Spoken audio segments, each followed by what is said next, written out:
আপনি যেন বাকি জীবন বলতে পারেন যে আমি দেখে শুনেই বিবাহ করেছি, কিন্তু ঘুরতে ঘুরতে ওখানেই যেতে হবে যেটা লেখা আছে, এর বাইরে যাওয়ার কোনো পথ নেই।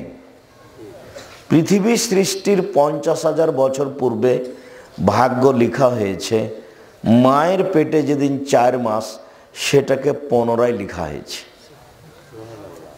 মানুষ কে কি করবে, কোথায় থাকবে, কি খাবে, পৃথিবী সৃষ্টির 50,000 বছর পূর্বে এগুলো লেখা হয়েছে। সেটাকেই মায়ের পেটে 4 মাস যখন, তখন পুনরায় বাস্তবায়ন করা হয়েছে, যা আমরা পৃথিবীতে এসে ভালো মন্দ ভোগ করছি। 19-20 করার কারো কোনো ক্ষমতা নেই। এটা স্বাভাবিকভাবে সামাজিকভাবে একজন আর একজনের উপরে দোষারোপ করে থাকি। মাঝে মধ্যে আমি বলেছি, সেদিন আপনাদেরকে বলছিলাম যে 3 শ্রেণীর মানুষের সাথে আল্লাহ কথা বলবেন না। 3 শ্রেণীর মানুষ জাহান্নামে যাবে। তার এক শ্রেণীর মানুষ হচ্ছে মুকাদ্দিবুন বিল কাদারে, ভাগ্যকে যে অস্বীকার করে। ভাগ্যকে অস্বীকার করা হয় কিভাবে? যে আপনার ছেলে আর আমার ছেলে ঢাকা থেকে আসছিল, সিরাজগঞ্জে আপনার ছেলেটা গাড়ি থেকে নেমে গেছে, আর একটা গাড়িতে উঠেছে। ওই গাড়িটা সামনে অ্যাক্সিডেন্ট হয়ে গেছে, আপনার ছেলের হাত ভেঙে গেছে। এখন আপনি বলছেন, আহারে আমার ছেলে যদি আগের গাড়ি থেকে না নামতো তাহলে হাত ভাঙতো না। এটা হলো ভাগ্যকে অস্বীকার করা। ঘটনা ঘটবে, এটা লেখা আছে তার তাকদিরে, তাই ও গাড়ি থেকে নেমেছে। আপনাকে এই দিকে আসতে হতো না যে গাড়ি থেকে নেমে এটাতে উঠেছে সেই জন্য ভেঙে গেছে। এখন আপনাকে বলতে হবে যেটা ঘটেছে তাকদির, চলো ছেলেকে নিয়ে তাড়াতাড়ি মেডিকেলে যাই, তার কি চিকিৎসা হবে এই পদক্ষেপ গ্রহণ করি, এদিকে না গিয়ে এদিকে এসেছে। যেমন রাসূল সাল্লাল্লাহু আলাইহি সাল্লাম বলেছেন, তোমরা 3টা ব্যাপারে বদদুয়া করো না। এক, নিজেদের ব্যাপারে বদদুয়া করো না, যে সব ঝামেলার মধ্যে বেঁচে থাকার চেয়ে না থাকাই ভালো। লা তাদু আলা আনফুসিকুম, বুখারী মুসলিমের হাদিস। আল্লাহ রাসূল সাল্লাল্লাহু আলাইহি সাল্লাম বলেন যে তোমরা নিজেদের উপরে বদদুয়া করো না, এসব ঝামেলা বেঁচে থাকার চেয়ে না থাকাই ভালো। এইটা হলো নিজের উপরে বদদুয়া করা। ওয়ালা তাদু আলা আমওয়ালিকুম, তোমাদের অর্থ সম্পদের উপরে বদদুয়া করো না। এই টাকা পয়সার এই ঝামেলা, মামলা, মোকদ্দমা, জমি জায়গা, এসবগুলো না থাকাই ভালো। অর্থ সম্পদের উপরে তোমরা বদদুয়া করো না। 3, ওয়ালা তাদু আলা আওলাদিকুম, তোমাদের ছেলেদের মেয়েদের উপরে বদদুয়া করো না। ছেলেদের মেয়েদের উপরে বদদুয়া, বাপ মায়ের বদদুয়া একেবারে বিদ্যুৎ কারেন্টের মতো লেগে যাবে, খুব সাবধান। এখন ছেলে বাপকে মেরেছে, তো এখন বাপে বলছে তোকে ত্যায্য পুত্র করলাম, তোকে ত্যায্য পুত্র করলাম, তোকে ত্যায্য পুত্র করলাম। শতবার যদি বাপ বলে যে তোকে ত্যায্য পুত্র করলাম, তো এই কথার কোনোই দাম নাই। বাপ মরলেই ছেলে জমি ভাগ করে নেবে, মানে এই ত্যায্য পুত্র বাক্যের কোনো দাম নাই। ছেলে যখন বাপকে মেরেছে তখন বাপের উচিত ছিল তাড়াহুড়া করে সুন্দর করে ওযু করে ঘরে ঢুকে সময়ের উপরে 2 রাকাত সালাত আদায় করে কিবলার দিকে মুখ করে হাত উঠিয়ে প্রার্থনা করে বলার দরকার ছিল যে আমি এই জন্য ছেলে তোমার কাছে নিনি, তুমি আমাকে ছেলে ফিরিয়ে দাও। ছেলে আমাকে মারবে কেন? ছেলে আমাকে সম্মান করবে। আমার ছেলে ভুল করেছে, তুমি আমার ছেলেকে ভালো করে দাও, আর যেন আমাকে কোনোদিন না মারে, ও যেন আমাকে মাথায় করে থাকে, ও যেন আমাকে সম্মান করে, এইটা আমি তোমার কাছে চাচ্ছি। আমি তো এরকম ছেলে তোমার কাছে চাইনি, তুমি আমার ছেলেকে ভালো করে দাও। এইটাই ছিল বাপ মায়ের জন্য বলা উচিত। কিন্তু বাপ মা রাগ করে বলছে তোকে ত্যায্য পুত্র করলাম, তোকে ত্যায্য পুত্র করলাম, অথচ ওই কথার কোনো দাম নেই, কোনো দাম নেই। বাপ মরলে জমি ভাগ করে নেবে, নিবেই, আর নেওয়াটাই ঠিক।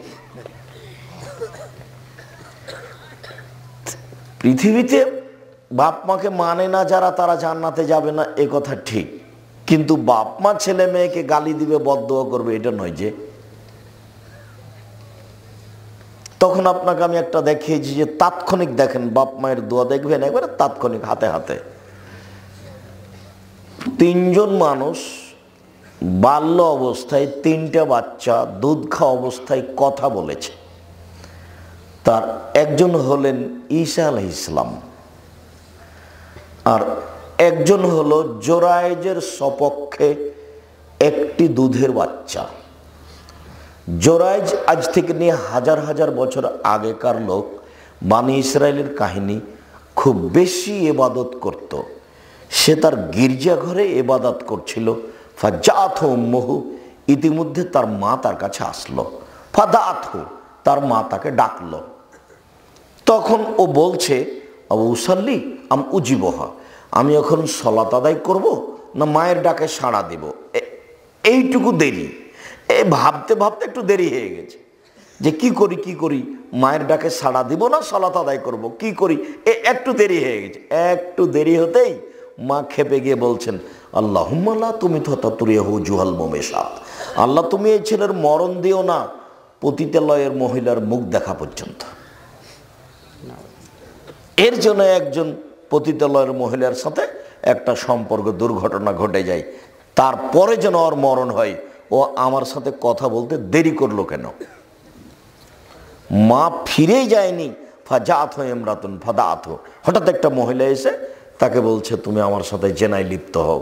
ফাআবা, জোরায়েজ অস্বীকার করলেন, ছি ছি ছি ছি ছি ছি, বলো কি তুমি? ফাআতাতির রাইয়া, তখন ওই মহিলা একটা রাখালের কাছে আসলো। ফামকানাথু, মহিলা রাখালকে চেপে ধরলো, জেনা করলো। ফাদাত গোলামান, এতে একটা বাচ্চা জন্ম নিল। কালাত হুয়া মিন জোরায়েজ, মহিলা বলে দিল এই বাচ্চাটা হলো জোরায়েজের। বদনাম ছড়িয়ে গেল। ফাতাহু, জনগণ জোরায়েজের গির্জাঘরের কাছে আসলো। ফাকাসসারুহু, এসে তার গির্জাঘরকে একবারে ভেঙে চৌচির খান খান ধুলা ধুলা করে দিল। ওয়ানজালাহু, তাকে গির্জাঘর থেকে টেনে হেঁচড়ে রাস্তায় নামিয়ে দিল। ও সাব্বুহু, যার যা ভাষাতে কুলাইলো সে তার ভাষায় গালি দিল। অনেক নির্যাতিত হওয়ার পরে ফাকামা, জোরায়েজ দাঁড়ালো। ও তাওয়াদ্দা, অজু করলো। ও সাল্লা রাকাতাইন, 2 রাকাত সালাত আদায় করলো। 2 রাকাত সালাত আদায় করার পরে ফাআতাল গোলামা, ওই দুধের বাচ্চার কাছে আসলো। দুধের বাচ্চাকে বললো, মান আবুকা, বলো তো দুধের বাচ্চা তোমার বাপকে? তখন দুধের বাচ্চা বলছে, আবিয়ার রাই, আমার বাপ হচ্ছে রাখাল, ছাগলের রাখাল। দেখেন দুধের বাচ্চা কথা বলছে, আমার বাপ হচ্ছে গরু ছাগলের রাখাল। তখন গ্রামবাসী বলছে, নাবনি সাওমাতাকা বিদ্যাহাবে, তোমার এই গির্জা ঘরটাকে আমরা স্বর্ণ দিয়ে বানিয়ে দেব, যারা ভেঙে ফেলেছে। তখন জোরায়েজ বলছে, লা ইল্লা বিত্তিন, না না না না না, আমার গির্জাঘর স্বর্ণ দিয়ে বানাতে হবে না, আমারটা বানাতে হবে মাটি দিয়ে। মুসলিম, এখানে যে কথাটা বলতে চেয়েছি সেটা হলো এই যে এ দেখেন বাপ মায়ের বদদোয়া, হাতে হাতে কি একটা দুর্ঘটনা ঘটে গেল। বলেও কখনো বাপ মায়ের জন্য বদদোয়া, ছেলে মেয়ের জন্য বদদোয়া করবেন না। সম্মানিত দিনী ভাই বোন, আপনাদেরকে আমরা জোরালো অনুরোধ জানাচ্ছি, আপনারা যে যেখানে আছেন সুন্দরভাবে বসে থেকে ভদ্রতা বজায় রেখে গুরুত্বপূর্ণ আলোচনা শোনার জন্য প্রাণপণে চেষ্টা করুন। এই সময়ে কেউ দোকানপাটে থাকবেন না, আমার এটা জোরালো অনুরোধ। আমি এসেছি কষ্ট করে, একটা দিন বের করতে কত সময় লাগে, কত বছর কেটে যায়, আর এইভাবে আমি আসলাম এত কষ্ট ক্লেশের পরে, আর আপনি এখন দোকানে বসে চা খাবেন, এটা ঘৃণিত কাজ। এই সময় আমি পছন্দ করি না। দয়া করে আপনি আপনার কথাবার্তা চলাচল বন্ধ করুন, সামনে আসুন, কিছুক্ষণ সময় অপেক্ষা করুন, আপনার কিছু না কিছু উপকার করবই করব ইনশাআল্লাহ। সম্মানিত দিনী ভাই বোন, আল্লাহ তাআলা বলেছেন পছন্দ মতো বিবাহ করো। এর অর্থ এই নয় যে ভাগ্য ছাড়াই কাজ হবে। এটা আপনাকে আল্লাহ সান্ত্বনা দিয়েছেন যে তোমাকে আমি আদেশ দিলাম যে পছন্দ মতো বিবাহ করো, কিন্তু পছন্দ মতো বিবাহ করো মানে 50,000 বছর পূর্বে যেটা লেখা আছে সেটার 19-20 হবে না।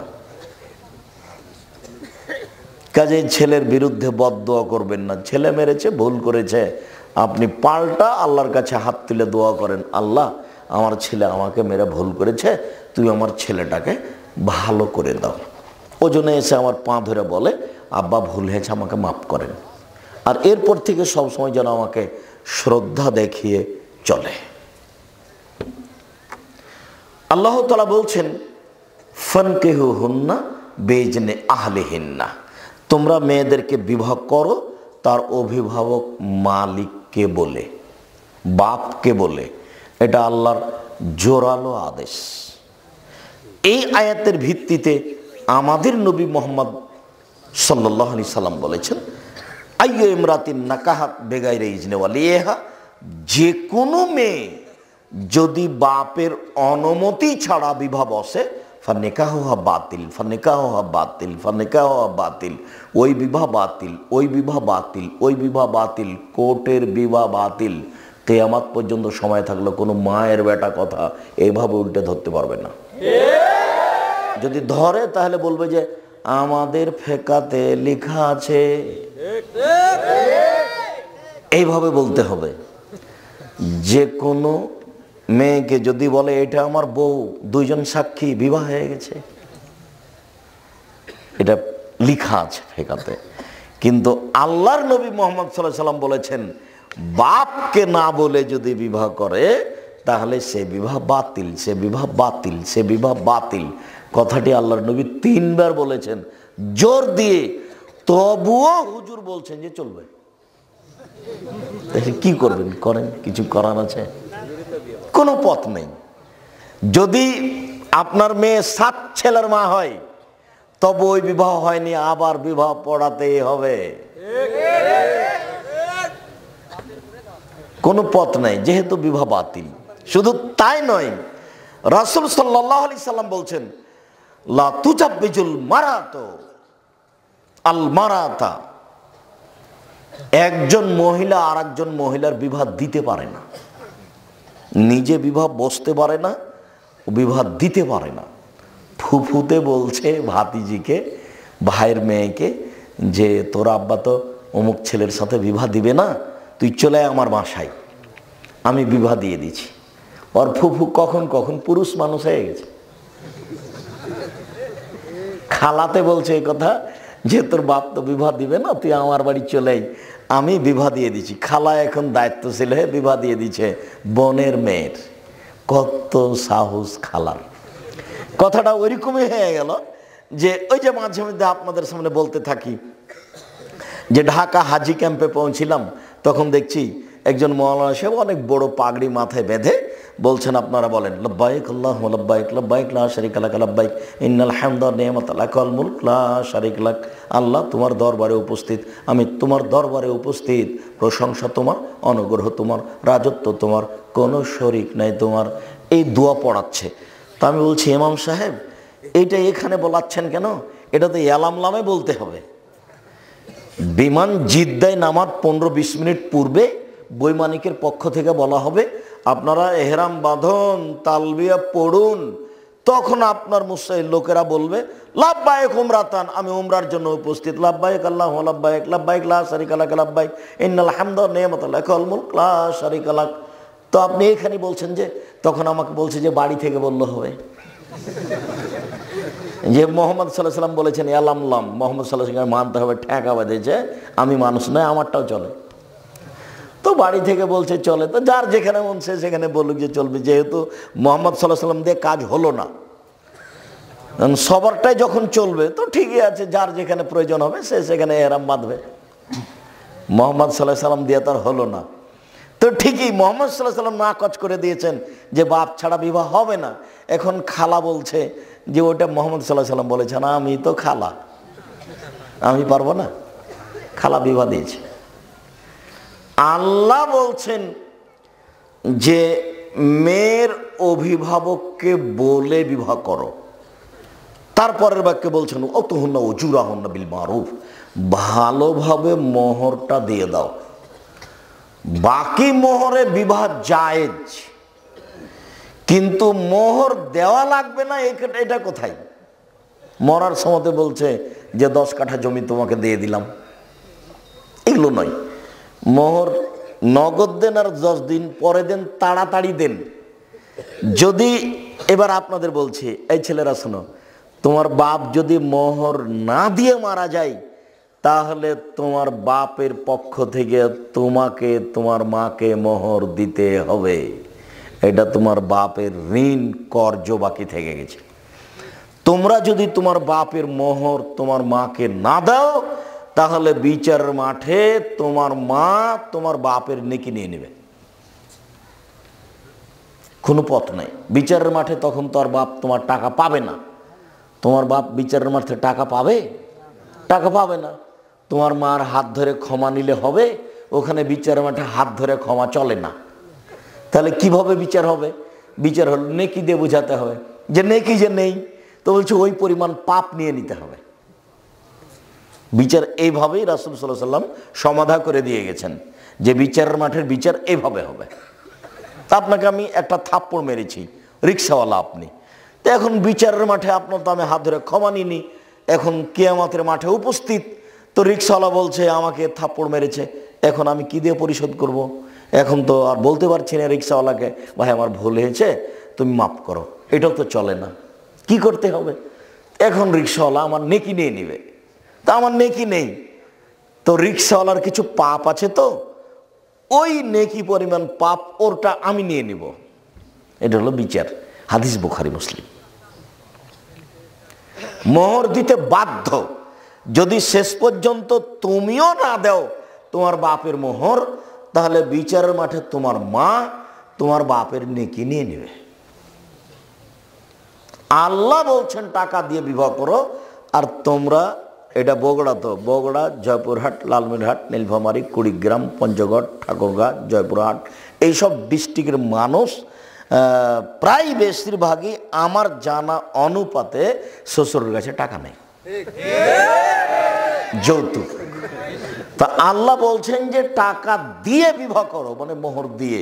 সেখানে টাকা নিয়ে বিবাহ করা একেবারেই হারাম, টোটালি হারাম, সম্পূর্ণরূপে হারাম। যে বাক্যটা আপনার খুব ভালোভাবে জানা আছে যে আব্দুর রাজ্জাক সাহেব বলেছেন ভিক্ষা করা টাকা দিয়ে চাউল কিনে ভাত খেয়ে ইবাদত কবুল হবে, কিন্তু যৌতুকের টাকা দিয়ে শ্বশুরের কাছ থেকে টাকা নিয়ে ওই টাকা দিয়ে চাউল কিনে ভাত খেয়ে ইবাদত কবুল হবে না। এই ফতোয়া উল্টিয়ে ধরার কোনো পথ নেই, এভাবেই থাকবে কিয়ামত পর্যন্ত। শ্বশুরের কাছে টাকা নেওয়ার কোনো পথ নেই। আর কোরআন হাদিস চিন্তা ভাবনা করে বুঝা যায় না যে বিবাহতে মেয়ের বাপের 2-1 টাকা খরচ হবে, এটা বোঝা যায় না। 2-1 টাকা খরচের কোনো পথ দেখা যায় না। তো আমরা আজকে প্রথম অংশের আলোচনা তেমন নয়, এতটুক যে বিবাহ করো, মেয়ের বাপ গার্জেনকে বলে কোর্টের বিবাহ বাতিল, তারপরে কোর্টে যদি বিবাহ হয় তাহলে বিবাহ আরেকদিন তার বাপের উপস্থিতিতে 2 জন সাক্ষী দিয়ে বিবাহ পড়াতেই হবে, কোনো পথ নেই। সবাই মিলে মেয়ে দেখতে যাওয়া নাজায়েজ, হারাম। বিবাহ নির্ধারণ হওয়ার পরে থোবড়া বা মেয়েদের গীত গাওয়া বা হলুদ মাখা জায়েজ, তবে এইভাবে নয়। আর হলুদ মাখার কোনো বিধান কোরআন হাদিসে নেই, তো হলুদ মাখা হারামও নয়। হলুদ মাখতে পারে কেউ, কিন্তু হলুদ তার ভাবেই মাখাবে এটা হতে পারে না। তাহলে বিবাহের সূচনাতেই জেনা। হলুদ তার খালাতো বোন, মামাতো বোন, চাচাতো বোন মাখাবে, তাহলে বিবাহের সূচনাতেই জেনা। একজন মহিলাই আরেকজন মহিলার গায়ে হাত লাগিয়ে হলুদ মাখাতে পারে না, তো একজন পুরুষ যুবক পুরুষের গায়ে হাত লাগিয়ে ভাবি, খালাতো বোন, মামাতো বোন কি করে হলুদ মাখাতে পারে? এর চেয়ে নোংরা, ন্যাক্কারজনক, জঘন্য, বর্বর কাজ আর কি হতে পারে? আমি এখানে যেটা বলেছি সেটা আপাতত বগুড়ার কোনো খবর আমার জানা নাই, যদিও বগুড়াতে বিবাহ শাদী আমাদের পরিবারেরও হয়েছে, কিন্তু আমি গাইবান্ধার বাস্তবে একটা দেখেছি, গীত সেখানেও আছে, কিন্তু চাঁপাইনবাবগঞ্জের সাথে একটা অবাক অমিল। সেটা হলো গাইবান্ধায় দেখেছি, রংপুরে দেখেছি যে বিবাহ পড়ানোর জন্য ভিতরে গেছে কয়েকজন। মেয়ের কাছে বিবাহ পড়ানো না যায়, হারাম, মেয়ের কাছে বিবাহ পড়াতে হবে না। মেয়ের কাছে বিবাহ রাজশাহী চাঁপাইনবাবগঞ্জেও পড়াই। ওখানে গিয়ে বলে অমুক নিবাসী অমুক এত টাকা নগদ এত টাকা বাকিতে তোমাকে বিবাহ করতে এসেছে, তুমি তাকে স্বামী সত্ত্বে কবুল করো। তখনও বলে কবুল করলাম। ওখানে 3 বার কবুল করার পরে এই মৌলানা সাহেব আর এই 4-5 জন লোক এই বরযাত্রী যেখানে আছে সেখানে এসে দাঁড়ায় সালাম দিয়ে। তখন বসে থাকা লোকগুলো বলে আপনারা কে? তখন ওরা বলে যে আমরা এই বিবাহের উকিল। তখন বসে থাকা লোকগুলি বলে যে মেয়ে কি কবুল করেছে? তখন দাঁড়িয়ে থাকা লোকগুলি বলে কবুল করেছে। তখন বসে থাকা লোকগুলি বলে যে তাহলে বসেন। তখন তারা বসে, মনে হচ্ছে এক পাগলামি কারবার। হিন্দুদের কলার গাছের চতুর্দিকে ঘোরা, বিবাহের সময় হিন্দুদের কলার গাছের চতুর্দিকে ঘুরে, ঠিক এরকমই মনে হচ্ছে। মানে ধর্ম এরকম এটা হয় কি করে? ইসলাম ধর্মের একটা দাম আছে, তার কাজকর্মের একটা মূল্যায়ন আছে। যে হোমসিকেলি বোকার মতো এতগুলি মানুষ ওখানে যাবে, মেয়ের কাছে বিবাহ পড়াবে, আবার এখানে দাঁড়িয়ে থাকবে মূর্তির মতো, তারপর ওরা বলবে যে কবুল করেছে, তারপরে হ্যাঁ, তারপর বসতে বলবে, তারপর বসবে। এসব নোংরা কাজ ইসলামে হতে পারে না। মেয়ের কাছে কোনো কথা নেই, মেয়ের বাপই ছেলের সামনে বসে থাকবে, আগে খুতবা হবে, তখন মেয়ের বাপ বলবে আমার মেয়ে খালেদা এত নগদ এত বাকিতে তোমার সাথে বিবাহ বন্ধনে আবদ্ধ হতে রাজি, তুমি তাকে স্ত্রী হিসেবে কবুল করো। তখনও বলবে কবুল করলাম।